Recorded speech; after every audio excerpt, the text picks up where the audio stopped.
Un sage a dit, l'homme jeune marche plus vite que l'ancien, mais l'ancien connaît la route. Ben, ce que je souhaite pour les jeunes qui sortent de l'UNSTP, c'est qu'ils soient meilleurs que nous. Ou peut-être, puisque aujourd'hui, il y a beaucoup de changements, il faut.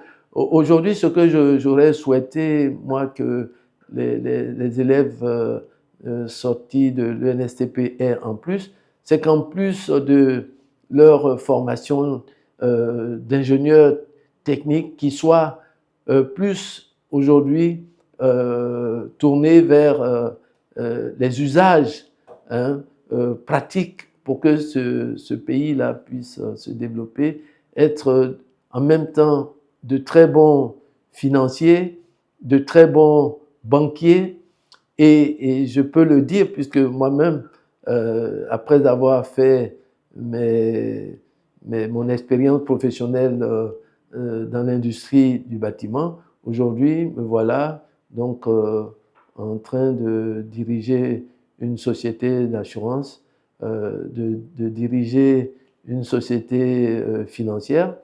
Et je pense que nous devons être de ce monde-là. Et je souhaite qu'ils soient de ce monde-là, qu'ils sachent vendre les brevets qu'ils auront peut-être mis en œuvre dans le cadre de les innovations qu'ils auraient à créer, parce que disposer de brevets, mais disposer aussi d'une capacité à faire du marketing pour vendre ces brevets-là. Donc, je voudrais vraiment qu'ils soient les plus ouverts possibles sur toutes les sciences qui permettent d'être un bon ingénieur, mais aussi de pouvoir vendre les produits de leur imagination. Aujourd'hui, je pense que les jeunes ingénieurs doivent être tout à fait disposés à créer, à mettre en avant des innovations technologiques, mais aussi pouvoir vendre donc disposer de capacités de marketing pour pouvoir vendre les idées qu'ils auront donc eu à réaliser et à innover le plus possible. Donc, ce seront de très bons ingénieurs techniques, mais en même temps, ce seront de très bons commerciaux pour vendre les techniques qu'ils auront donc pu mettre en place. Il y a beaucoup à faire dans le pays. Donc, l'idée, c'est que chacun de vous preniez votre part dans ce qu'il y a à faire. Mais prendre sa part dans ce qu'il y a à faire, ça veut dire que vous vous y engagiez totalement, avec, comment ça s'appelle, avec force et abnégation, et surtout débarrasser des illusions que nous ont apportées ces dernières années, notamment au niveau de la jeunesse, le gain facile, le travail bâclé, je fais juste la moitié de ce que j'ai à faire et le reste doit m'être donné. Ou ça, là, il faut sortir de là. Nous constatons, malheureusement, nous, les plus anciens, quand on voit les jeunes arriver, on est obligé parfois de redresser complètement leur mentalité avant de pouvoir en extraire quelque chose au niveau du travail.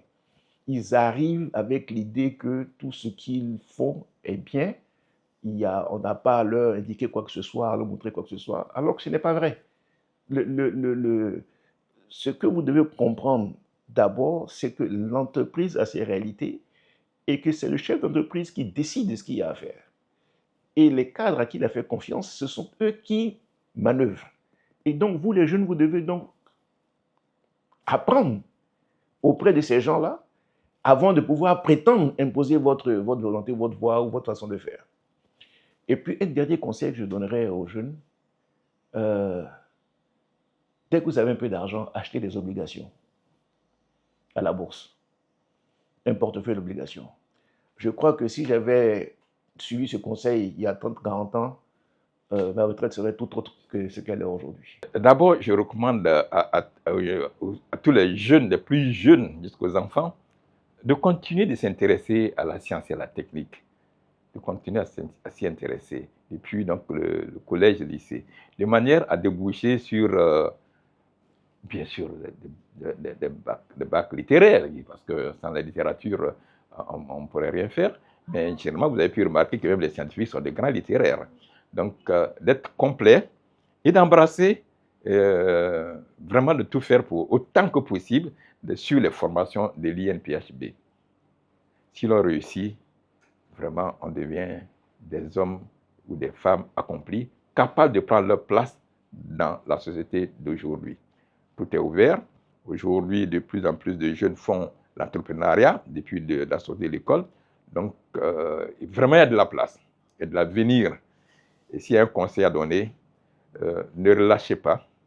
Ne relâchez pas. Il y a des difficultés, bien sûr, dans les cas professionnels, mais il ne faut jamais relâcher. Il faut rechercher toute l'évolution. En plus, aujourd'hui, le monde est ouvert. Le monde est ouvert avec la technologie de l'information. Il faut continuer de se former. Il faut continuer de se former, soit en allant retourner vers l'école ou sur des formations en ligne qui sont de plus en plus développées, qui sont de plus en plus répandues. À titre d'indicatif, moi-même, à bientôt 70 ans, je viens encore de passer un examen pour faire une certification en gestion de projet. Donc, vous voyez qu'à tout âge, on peut continuer d'apprendre. Pour les seniors également, il faut continuer d'apprendre, de se rapprocher des plus jeunes pour continuer de profiter de leurs connaissances et de l'évolution technologique. Je pense que les jeunes ne devraient pas négliger les, je peux dire, les matières que nous pouvons juger comme périphériques au cœur du métier de l'ingénieur ou des techniciens du génie civil. Il faut vraiment s'ouvrir et prendre en compte également les matières qu'on pourrait appeler périphériques. Parce que, comme vous le savez, nous avons dans le génie civil des matières de la formation de base du génie civil. Troisième élément que je pourrais évoquer, c'est la nécessité de prendre conscience du renforcement de capacités lorsque on est en milieu professionnel. Le renforcement de capacités parce que les connaissances évoluent, les bonnes pratiques évoluent. Donc, vous avez la nécessité de faire ce renforcement de capacités à travers les moyens institutionnels dans l'entreprise ou l'administration où on se trouve, mais également, il y a la possibilité de faire le renforcement de capacités par des moyens propres. C'est extrêmement important. C'est d'autant plus important qu'il y a des mutations qui affectent les métiers. Et avec le renforcement de capacités, on peut avoir une certaine mobilité au niveau donc, du métier tel que ça existe actuellement dans le milieu professionnel. Autre élément que je voudrais évoquer, c'est la nécessité de partager les expériences. Quand on a fait 10 ans, 20 ans, 30 ans d'exercice du métier du génie civil, il est bon de partager en faisant des publications, même si c'est des documents légers d'une dizaine de pages. Il est bon de partager ses connaissances à travers ces publications sur telle ou telle problématique concernant son domaine de compétences. Et enfin, il faut absolument qu'on puisse, disons, prendre conscience du fait que lorsque nous arrivons sur le marché du travail, nous sommes en compétition avec d'autres diplômés. Et sur le marché du travail, on se retrouve à travers le monde en compétition avec d'autres.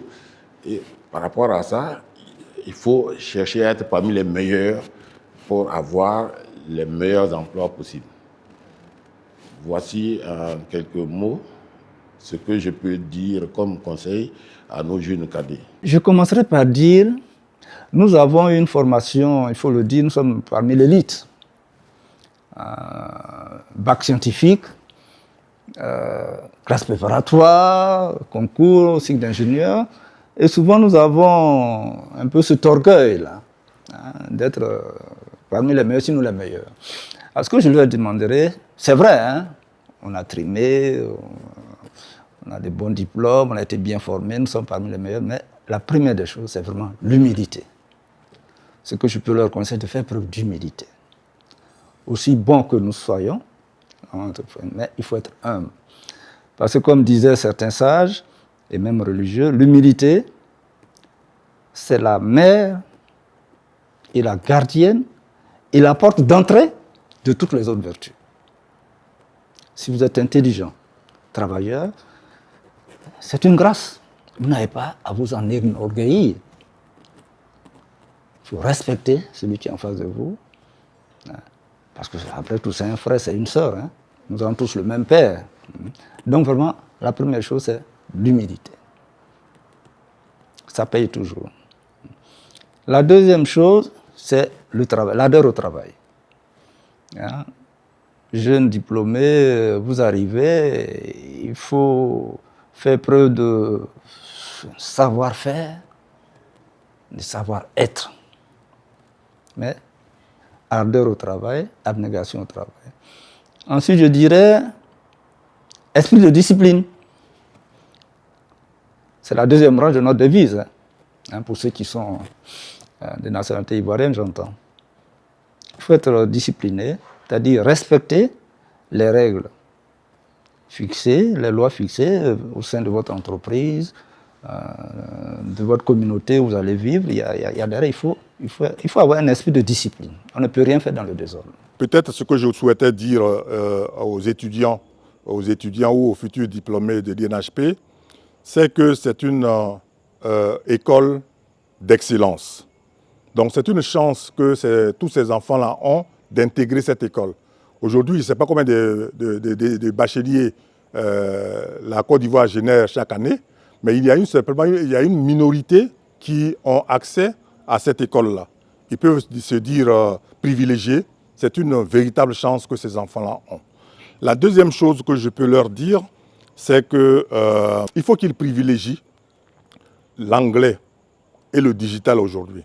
Tu as beau être ingénieur en mécanique, ingénieur financier ou dans d'autres domaines, si ces deux notions-là ne sont pas intégrées, tu auras du mal à accéder pleinement aux possibilités que t'offre le marché du travail avec ton profil, ton profil d'ingénieur. Donc voilà les messages que je voulais lancer aux jeunes.